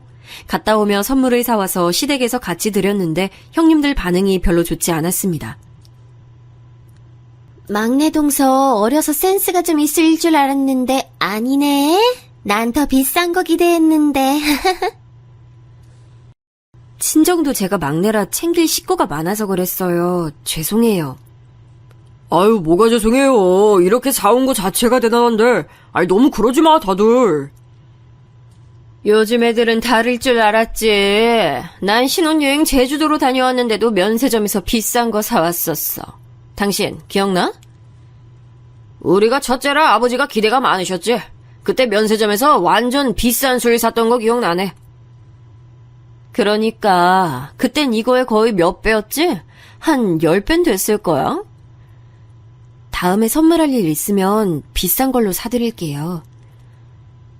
아니, 다들 우리한테 왜 그래요? 그래도 선물 사온 성의가 있지. 그래. 그만하고 밥이나 먹자. 형님들이 비꼬면 아주버님들이 오히려 막아줬죠. 저는 형님들이 저한테 이러는 이유를 정확히 알지 못했어요. 아마 텃세와 기싸움이었겠죠. 그리고 결정적으로 제가 친정에서 지원을 많이 받았거든요. 거기에 대한 질투였던 것 같아요. 그 이유는 사실 제가 막내로 자라서 언니들보다 지원을 많이 못 받았습니다. 언니들이 항상 저에게 미안함을 갖는 이유도 그거였고요. 부모님도 막내라고 단 하나도 새 것으로 사준 적이 없다며 미안해 하셨죠. 그래서 결혼이니까 많이 지원해주고 싶다고 하셨어요. 평생을 모은 돈으로 서울에 있는 신혼집도 마련해 주셨습니다. 남편과 제가 모은 돈으로는 사실 부족했어요. 그런데 우리 친정에서 도움을 주니 서울의 직장과 가깝게 아파트를 얻을 수 있었습니다. 반면 형님들은 죄다 경기도에 살았거든요. 경기도에서도 외곽이라 교통편도 불편했고 집 상태도 좋지 않았어요. 본인들은 가난하게 시작했는데 저는 서울에서 신혼을 시작하니 안이 꼬웠던 것 같습니다. 형님들은 상당히 유치하게 저를 따돌렸어요. 명절이면 다 같이 큰 집으로 가서 차례를 드렸습니다. 제가 사실 생선 알레르기가 있거든요. 알레르기가 있기도 하고 생선 자체를 그래서 싫어하기도 해요. 그 사실을 남편이 시댁 식구들 앞에서 말해서 다들 아는 사실이었죠. 그런데 제가 명절에 가면 자꾸 제 앞에 생선을 놓더라고요. 동태전부터 고등어구이, 갈치조림 등 생선 요리가 그렇게 많이 식탁에 있는 것도 신기했어요. 제가 먹기 싫어서 안 먹겠다고 하면 대놓고 기분 상한 게 보이기도 했죠. 재수씨 먹을 게 없나? 갈비찜이라도 가져다 줘. 초등학생인 우리 애들도 다 생선 먹어. 편식이 좋은 습관도 전혀 아닌데. 동서, 고칠 생각은 없어? 저는 단순히 편식을 떠나서 알레르기예요. 먹으면 응급실에 가야 돼서 먹진 못해요. 아까 저희가 갈비찜에서 가져왔는데 그거 어딨어요? 그거라도 먹을게요. 어딨는지만 알려주세요. 제가 들고 올게요. 그거는 내일 차례 지내고 먹으려고 했는데 저기 베란다에 놔뒀는데 꼭 이렇게 먹다가 일어나게 시키네. 눈치가 보여 제대로 밥을 먹을 수가 없더라고요. 일부러 남편과 제가 먹으려고 갈비찜이니 과일이니 다 가져가도 그걸 다 베란다에 숨겨놓고 주지 않았습니다. 식사 준비할 때 제가 고기를 찾으면 은근히 다시 그대로 식탁에서 그릇을 슬며시 가져오기도 했어요. 이런 식으로 유치하게 구는 게 너무 속상했습니다. 저도 할 말은 다 아는 성격인데 아무리 말해도 들은 척도 하지 않았죠. 그래도 둘째 언니가 말하길 진짜 시어머니도 아니니까 너무 신경 쓰지 말라고 하더라고요. 남편도 중간에서 형님들을 잘 막아주기도 했고요. 그래서 남편에게 의지하며 최대한 시댁에 가지 않고 버티고 있었습니다. 어차피 진짜 시부모님도 아니니까 그렇게 거슬리지도 않았어요. 그리고 저는 결혼하고 바로 임신해서 첫째를 낳았습니다. 첫째는 아들이었는데 아토피가 되게 심했어요. 저는 피부가 매우 좋은 편이라 몰랐는데 남편이 어릴 때 아토피가 심했다고 하더라고요. 그래서 아들 피부 때문에 대학병원도 다니고 피부과도 정말 많이 갔습니다. 그런데 피부가 안 좋은 분들은 아실 텐데 안 그래도 속상한데 그걸 언급하면 더 속상하잖아요. 가족끼리 모이면 형님들은 꼭 우리 아들 피부에 대해 언급하셨어요.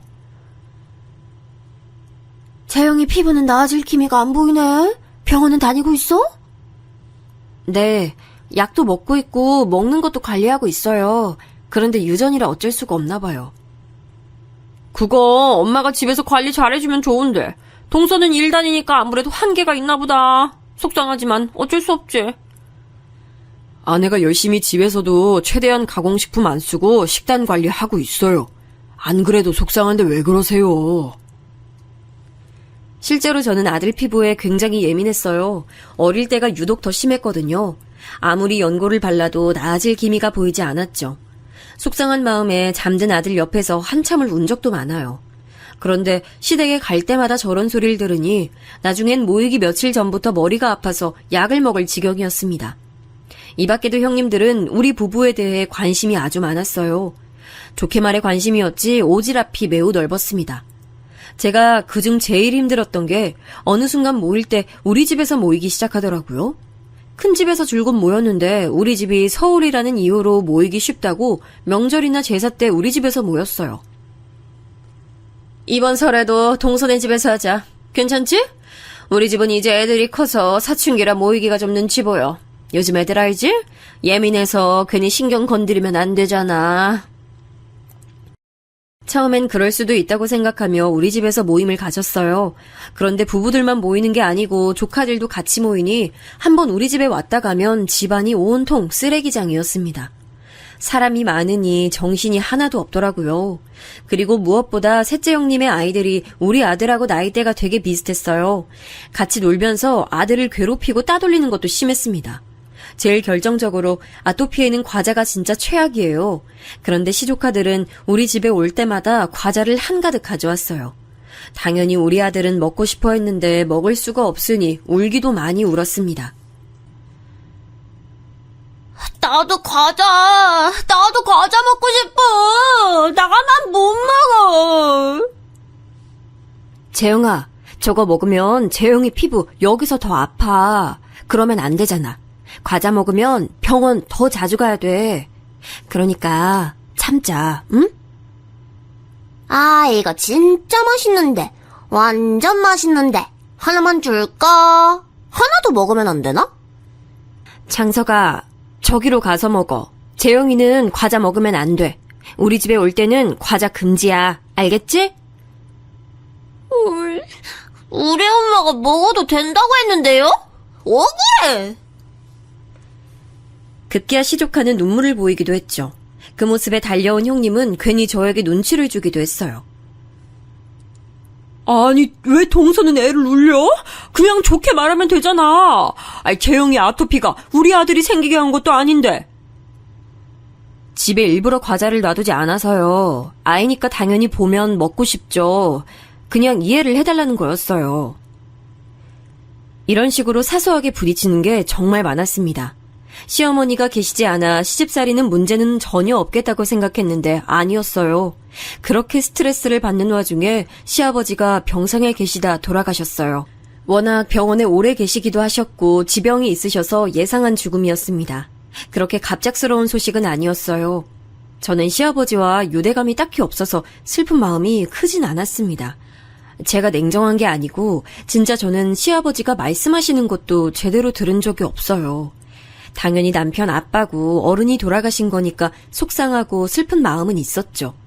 하지만 그렇다고 제가 장례식장에서 엉엉 눈물이 나진 않았습니다. 그런데 형님들은 누가 보면 자기 본인 아버지가 돌아가신 것처럼 울었어요. 아주버님들보다 눈물을 많이 흘리는 모습을 보며 의아했는데 장례식이 끝나고 그 이유를 알게 됐습니다. 바로 시아버지가 돌아가시며 남기신 재산이 있었어요. 그 재산 분배를 두고 알게 모르게 눈치 싸움이 시작됐습니다. 그런데 저는 거기에 별로 끼고 싶지 않더라고요. 안 그래도 형님들을 생각하면 머리가 지끈거리고 편두통이 있었거든요. 그래서 남편에게 말해서 우리는 재산 분할에서 빠지겠다고 했죠. 막내 동서는 집에 돈이 많은가? 재산 정말 한두 푼도 안 받을 거야? 저희는 그냥 있는 것에 고마워하며 살게요. 진짜 괜찮아요. 시골 출신이라 무소유로 사는 건가? 그렇게 시아버지의 재산을 남편의 세 형들이 나누어 가졌습니다. 그러면서 경기도 외곽에 살던 형님들은 서울로 다 들어가게 됐어요. 원래 살던 집에 유산을 합쳐 서울로 들어오게 된 거죠. 그러다 보니 저는 더 괴롭게 됐습니다. 저는 앞서 말했듯 일하는 직장인이었어요. 그런데 큰형님을 제외한 2명의 형님들은 주부였어요. 그러니 남는 게 시간이었죠. 저는 주말에 쉬고 싶은데 뻑하면 연락이 왔어요. 동서, 우리 근교로 놀러 가자. 동서 운전할 줄 알지? 우리는 못하니까 동서가 운전 대신해줬으면 좋겠어. 형님, 저 주중에 일해서 피곤해요. 혹시 다음 주에 가도 될까요? 제가 이번 주는 야근을 너무 많이 해서 힘들어요. 동서, 우리가 시부모님이 안 계시니까 형제들끼리 친하게 지내려고 그러는 거야. 이게 다 동서를 위해서 그러는 건데 속상하다. 우리끼리 친하게 지내면 좋잖아? 형님들은 가족 간의 화합을 굉장히 중요하게 생각했어요. 그도 그럴 것이 모이면 자기들끼린 편했거든요. 이미 친한 사이였고 또 아이들을 데리고 만나면 상대적으로 제일 젊은 제가 전담해서 돌봤습니다. 저라도 이런 관계였으면 모이려고 했을 것 같아요. 이렇게 제가 점점 스트레스를 받고 있을 때 마침 친정에서 연락이 왔어요. 부모님이 주말에 내려올 수 있냐고 하더라고요. 그래서 남편과 부모님을 뵈러 갔더니 부모님이 뜻밖의 말을 꺼내셨습니다. 그래서 우린 이제 여기서 벗어나서 제주도로 가려고. 근데 너희 언니들은 농사 짓는 게 싫대. 혹시 생각 있니? 너희야말로 서울에서 자리 잡고 사니까 생각이 없을 수도 있지만. 갑자기 농사 짓는 건 어려울 것 같은데. 그래도 생각은 해볼게요. 제가 살던 고향은 아빠가 태어난 곳이었습니다. 엄마는 고향이 제주도였어요. 그런데 이제 나이가 드셔서 농사를 짓는 것이 더는 무리라고 판단하셨대요. 그러면서 엄마의 고향인 제주도로 떠날 예정이라고 하셨죠. 제주도에서 노년을 보내겠다고 선언하셨습니다. 다행히 두 분 다 건강엔 이상이 전혀 없었어요. 그래서 여유롭게 살기 위해 떠난다고 하셨죠. 그 점은 저도 너무나도 응원했어요. 그런데 언니들은 농사 짓는 것이 싫다고 거절했다고 하더라고요. 처음엔 저도 저 제안을 듣고 수락하지 않으려고 했습니다. 잘 다니던 직장도 있었고 서울살이가 좋았거든요. 그런데 시간이 지나며 형님들이 서울로 와서 저를 괴롭게 만드는 게 늘어났어요. 심지어 우리 집에 시조카드를 맡기고 본인들은 놀러 다니기도 했죠. 동서 미안해. 잘 부탁해. 애아빠가 오랜만에 쉬는 거라 모처럼 우리 둘이 놀러 갔다 오려고. 우리 애들 말썽 안 피우는 거 알지? 형수님, 그래도 이렇게 갑작스럽게 이러시면 다음부턴 이러지 말아주세요. 걱정 마요. 서방님 결혼하더니 아내밖에 모르네. 저도 주말이 유일하게 쉬는 날인데 아이들 먹는 건 아무거나 먹여도 되죠? 대충 라면 먹여. 고마워. 라면은 우리 집에 애초에 없는 음식이었어요. 아들이 아토피가 매우 심해서 밀가루 음식을 먹게 하지 않았거든요. 그런데 이런 식으로 시조카드를 우리 집에 맡기고 가면 아들은 자꾸 가공식품에 노출됐습니다. 애들끼리 놀러 나갔다가 음식을 잘못 먹어서 피부가 뒤집히는 날도 적지 않았어요. 그래서 제 정신적 고통도 고통이지만 아들을 위해 시골살이를 결심했습니다. 남편은 다행히 재택근무가 가능한 직종이었어요. 그래서 시골에 가서도 계속 일할 수가 있었습니다. 정말 다행이었죠. 반면 제 직장은 재택이 불가능한 구조라 저는 직장도 그만뒀어요. 하지만 아들의 피부 문제가 갈수록 심해져서 시골로 내려갔습니다. 실제로 매연과 안 좋은 공기가 가득한 서울이 아닌 사방에 높은 건물이 없는 시골에 가니 아들의 피부가 눈에 띄게 좋아졌어요. 밀가루 음식이 아닌 직접 재배한 유기농 채소들을 먹었거든요. 대학병원에서 받은 약보다 훨씬 효과가 좋았습니다. 그리고 저도 정신적으로 형님들과 멀어지니 살 것 같았어요. 해방감을 느끼게 됐죠. 엄마 이것 봐. 나 개울가에서 아빠랑 물고기 잡았어. 우와, 엄마도 어릴 때 물고기 잡으면서 놀았는데 재밌었어? 실제로 시골에 와서 우리 가족의 사이는 더 좋아졌어요. 저도 스트레스를 받지 않으니 성격이 많이 좋아졌습니다. 그리고 농사를 짓기 시작했는데 이게 또 흥미롭더라고요. 의외로 농사에 재능이 있을 줄은 몰랐습니다. 남편과 아들과 같이 밭일을 하는 게 너무 즐거웠어요. 그리고 부모님이 나이대가 있으셔서 파는 방법이 한정적이었거든요. 저는 인터넷을 주로 사용할 줄 아는 세대니까 그 점을 이용했습니다. 재배하는 방법도 다양하게 시도했더니 생각보다 농사도 잘 됐어요. 그러면서 인터넷을 통해 농사 지은 것을 팔기 시작했습니다. 처음부터 잘 된 건 아니었는데 입소문이 났어요. 여러분 혹시 유행했던 샤인머스켓 들어보셨나요? 남편과 저는 초창기에 이 분야로 뛰어들었어요. 그리고 어마어마한 돈을 가지게 되었습니다. 물론 그 과정에서 밤에 잠도 제대로 잘 수가 없었어요. 제대로 결과물이 나오지 않으면 속상해서 잘 수가 없었죠. 사업이 성공하면서 남편은 재택으로 일하던 회사도 그만두게 됐습니다. 너무 바빠서 우리 둘은 시댁 행사에도 참여하지 못할 정도였어요. 아니 시골 내려가더니 아예 연락을 끊은 거야? 아무리 그래도 얼굴은 비춰야 예의지.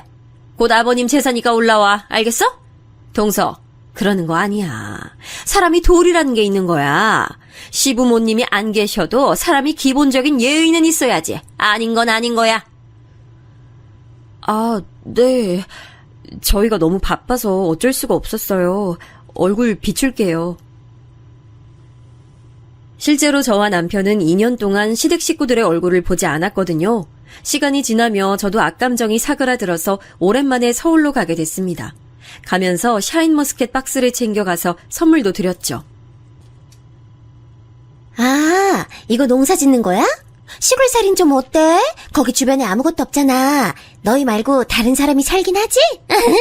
밤에 귀신 나오는 거 아니야? 무섭겠다. 괜찮아요. 그래도 근처 도시로 가면 있을 건 다 있어서 불편함이 없어요. 실제로 재영이 피부도 전보다 괜찮아졌으니까 다행이죠. 그건 그래. 확실히 공기가 좋아서 그런가? 아, 동서. 우리 그럼 이번 여름엔 동서네 집에 가서 휴가 보내자. 나도 그 지역 한 번도 안 가봤거든. 그거 좋은 생각이네. 그래, 우리 동서네 집에 좀 놀러 갈게. 이사 가고 집들이도 안 갔잖아? 난 평생을 도시에서 살아서 시골에서 어떻게 사는지도 너무 궁금하다. 막 감자 캐서 먹나? 아, 그냥 뭐 사는 건 다 비슷하죠. 그런데 남편하고 제가 정말 너무 바빠요. 그래서 형님들이 오셔도 신경을 잘 못 써드려요. 그러면 저희가 너무 죄송하니까. 에이, 아니야. 우리 그냥 냅둬도 돼. 우리끼리 알아서 잘 놀게. 그럼 이번 여름 휴가는 동서네 집에서 보내는 걸로 하자. 애들한테도 시골이 불편해도 좋은 경험은 되겠네. 남편하고 상의하고 알려드릴게요. 그런데 진짜 저희 집 시골이라 주변에 뭐 없고 불편하실 텐데.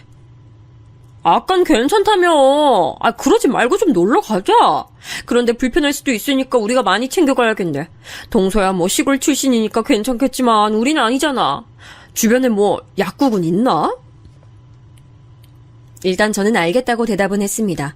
그리고 초대하지 않으면 그만이니까요. 여름이 되고 실제로 휴가 계획을 세우기 시작했어요. 그런데 마침 제가 그때 둘째를 임신하게 되면서 흐지부지 됐습니다.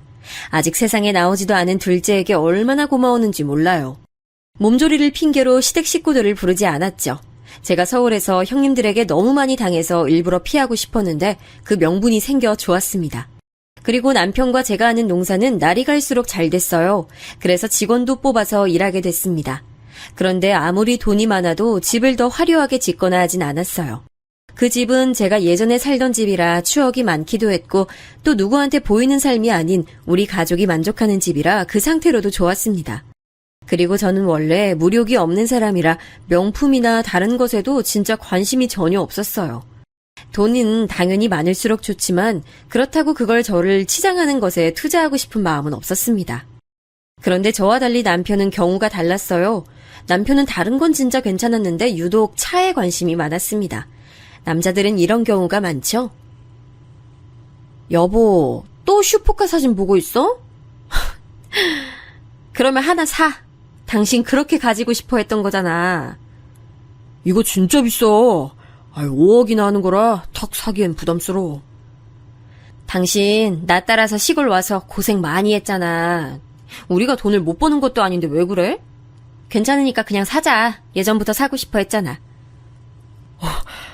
그럼 나 진짜 사도 될까? 고마워. 이거 타고 우리 전국 일주 다니자. 남편은 매우 기뻐했어요. 신이 나서 그 자리에서 방방 뛰는 남편을 보며 이 맛에 돈을 버는 거구나 느끼게 됐죠. 둘째를 핑계로 제가 시댁 식구들과 거의 또 연락두절이 됐잖아요. 갑자기 어느 날 한밤중에 둘째 형님에게 연락이 왔습니다. 동서, 혹시 지금 1,000만 원 빌려줄 수 있을까? 내가 오죽하면 이런 부탁을 동서한테 하겠어? 우리가 지금 남편하고 급하게 쓸 곳이 있어. 네? 갑자기요? 형님, 지금 새벽 2시잖아요. 그리고 무슨 일 때문에 그러시는데요? 내가 나중에 사정은 설명할게. 진짜 급한 일이라 그래. 동서 시골에서 농사 짓는다며. 그럼 큰돈 만지지 않아? 일단 1,000만 원은 저희한테도 큰 돈이에요. 그 돈이 어떻게 쓰일지도 모르는데 당황스러워요. 형님, 사정은 안타깝지만. 아니 저번에 뭐 서방님 말하는 거 들어보니까 꽤 돈 만지는 것 같던데? 거짓말이었어? 그래. 그렇게 시골에서 너희끼리 잘 먹고 잘 살아, 어? 형님, 저 지금 너무 당황스러워요. 제가 그런 말 들을 정도로 잘못한 건가요? 있는 척은 다 하더니. 그래, 얼마나 잘 사는지 보자. 너무 당황스럽기도 했고 새벽에 갑자기 저러니까 당연히 저는 거절했죠. 평소에 친밀하게 연락하는 사이면 모르겠는데 그것도 아니었으니까요. 둘째 아주버님은 다음 날에 남편에게 연락해서 똑같이 돈을 빌려달라고 했더라고요. 당연히 남편은 거절했죠. 사실 그 당시 우리 부부에게 1,000만 원은 그리 큰 돈이 아니었습니다. 마음만 먹으면 하루에도 벌 수 있는 돈이었어요. 그런데 저는 형님들에게 좋은 감정이 있지 않았기 때문에 주지 않았어요. 특히 둘째 형님은 특유의 표정과 가식으로 저를 힘들게 했었거든요. 또 둘째 형님이 되게 허영심이 심하세요. 그래서 시댁에 갈 때마다 저를 위아래로 훑어보며 오늘은 어떤 옷을 입었는지 꼭 훑어보는 편이었거든요. 예를 들어 이런 적도 있었습니다. 동서, 그거 옷 백화점에서 산 거야? 아니요. 그냥 인터넷에서 쇼핑했어요. 그거 짝퉁이야. 어디서 디자인만 따서 만들었나 보다.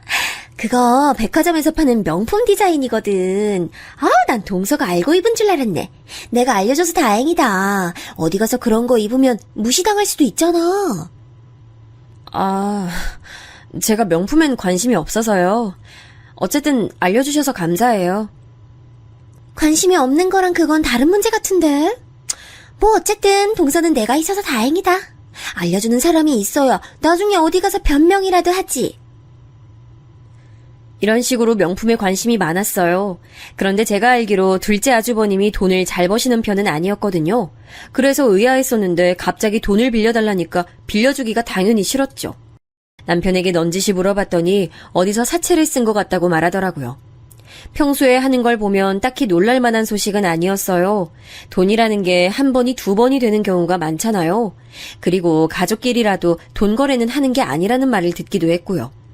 나중에 들어보니 둘째 형님은 극적으로 첫째 형님에게 돈을 빌렸다고 하더라고요. 둘이 워낙 친하기도 친했고 큰형님이 가족을 중시하는 분이라 그런가 보다 했죠. 그런데 그 돈 거래가 되게 둘째 형님에겐 크게 느껴졌나 봐요. 그 뒤로 다 같이 모이면 큰형님 옆에 딱 붙어서 마치 시녀처럼 행동했습니다.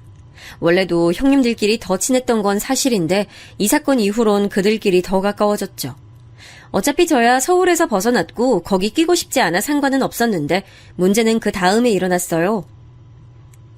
동서는 우리 언제 초대해? 왜 저번에 하겠다고 하고 임신 핑계로 우리 다 못 갔잖아. 집들이요?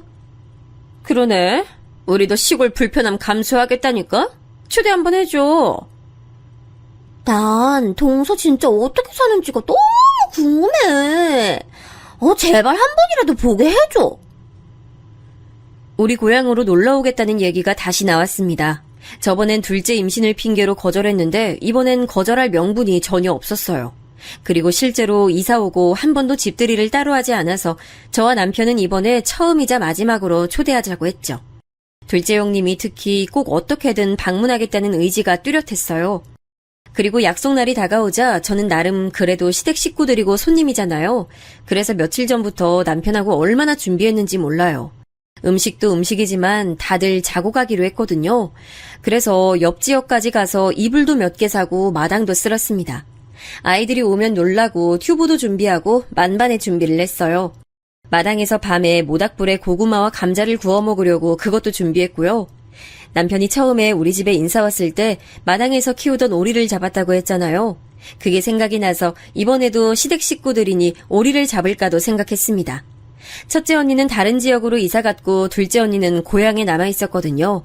그래서 둘째 언니까지 와서 같이 시댁 식구들을 맞이할 준비를 했죠. 동서, 막내 동서, 우리 왔어. 어머, 이렇게 생겼구나. 동서, 우리 주차 어디다 해? 오셨어요? 차는 거기다 주차하시면 돼요. 어차피 거기로는 사람들이 안 지나다녀요. 형님들과 아주버님들이 차례로 도착하기 시작했습니다. 다들 자식들도 데리고 와서 정신이 없었죠. 주차 자리 때문에 남편의 비싼 슈퍼카는 창고로 넣어놨습니다. 아이들이 뛰어놀기 좋은 곳이라 다들 너무 신나하더라고요. 그 모습을 보며 저도 입가에 미소가 걸렸습니다. 어른들도 다 같이 마당에서 고기도 구워 먹었어요. 나름 분위기가 제가 생각했던 것보다 훨씬 좋았습니다. 남편도 오랜만에 자기 형들을 만나니 신났는지 술도 마시더라고요. 원래 술 안 좋아하는데 남편이 마실 정도면 진짜 분위기 좋았던 거예요. 저도 시댁 식구들 오기 전에 걱정했는데 예상보다 분위기가 좋게 흘러가서 뿌듯했습니다. 그렇게 안방부터 마당까지 이불을 다 깔고 밤에는 뭉쳐서 잠도 잤어요. 마당에 텐트를 치고 아이들은 거기서 재웠더니 너무 좋아하더라고요. 이렇게 분위기가 좋아서 저도 제 마음을 고쳐먹으려고 생각했을 정도였습니다. 물론 그 다짐은 오래가지 않았어요. 다음날 오전에 산산조각이 났거든요. 닭이 우는 소리에 잠에서 깨어 아침을 준비하기 시작했습니다. 형님들이 손님이라 손 벌리긴 싫더라고요. 또 우리 집 부엌이니 제가 다 하는 게 편했어요. 그래서 혼자 열심히 부엌에서 밥도 짓고 된장찌개도 만들고 있었어요. 그런데 둘째 형님이 깼는지 부엌으로 들어오더라고요. 둘째 형님을 선두로 다른 형님들도 깨어났습니다. 저는 도와주지 않아도 된다고 하고 형님들 보고 편히 쉬고 계시라고 했어요. 그리고 상을 차리는데 진짜 한 명도 도와주지 않더라고요. 그래도 진짜 그때까진 괜찮았습니다. 그런데 제가 마당으로 나가서 상추를 따려고 했더니 형님들이 모여 있었어요. 웃으면서 다가가는데 제 욕을 하고 있더라고요. 나는 서울로 절대 안 오길래 되게 대단한 집에서 사는 줄 알았어. 근데 이게 뭐야? 나 어제 깜짝 놀랐잖아. 그러니까요. 어쩐지 농사 크게 됐다니 뭐니 했을 때 놀랐는데 허언증 같아요. 난 화장실 보고 놀랐잖아요. 아무리 옛날 집이어도 심했어. 아토피 다 나았다던데 아토피 도망갈 것 같아. 형님들과 사이가 좋아졌다고 착각한 스스로가 원망스러웠어요. 어제 사실 분위기가 좋아서 다음에도 놀러오라고 초대했었거든요. 그리고 다른 것보다 아들의 아토피로 저러는 게 너무 심기가 불편했습니다. 그래서 다가가서 제대로 따졌죠. 형님들 진짜 너무하시네요. 어떻게 그렇게 말씀하세요? 어머 깜짝이야. 다 들었어? 아니 뭐 근데 없는 말 한 건 아니잖아? 이렇게 후진 곳에 사는 줄은 몰랐어. 진짜 너무 불쌍하고 짠해. 우리한테 돈 못 빌려준 이유가 있었구나? 이해해. 이렇게 힘들게 사는 줄은 몰랐지. 저희 그렇게 힘들게 살지 않아요. 그리고 아무리 그래도 아들 아토피로 그러는 건 아니죠. 제가 얼마나 마음고생했는지 아시잖아요. 그냥 장난으로 한 말이지. 그리고 뭐 우리가 없는 말 했니? 자기의 잘못을 모르는 형님들의 적반하장 태도에 더 화가 났습니다. 마침 어젯밤에 셋이 돈 얘기로 다들 힘들어했던 것을 알고 있었거든요. 그래서 이왕이면 우리 집이 꽤 산다는 것을 형님들에게 보여주고 싶었죠. 그래서 아무 말 없이 창고로 걸어갔어요. 마침 마당에 있어서 창고가 가까웠거든요. 창고 문을 열자 남편의 5억짜리 슈퍼카가 보였습니다. 그걸 보자 형님들의 눈이 아주 말도 안 되게 커졌어요. 이렇게 살아도 있을 건 다 있고요. 우리가 돈이 없어서 빌려주지 않은 게 아니고 둘째 형님 돈은 그냥 빌려주기 싫어서 그랬던 거예요. 아니 뭐야. 그럼 돈이 있는데 없는 척한 거야? 아니 근데 세상에 저게 뭐야. 어머. 다들 뭐해? 저차? 아이, 대박! 웬일이야? 야, 막내 너 성공했구나! 야, 이거 텔레비전에서만 보던 건데? 마당에서 웅성거리는 소리가 들리자 다들 밖으로 나왔어요. 그러면서 남편의 슈퍼카를 구경하기 시작했습니다.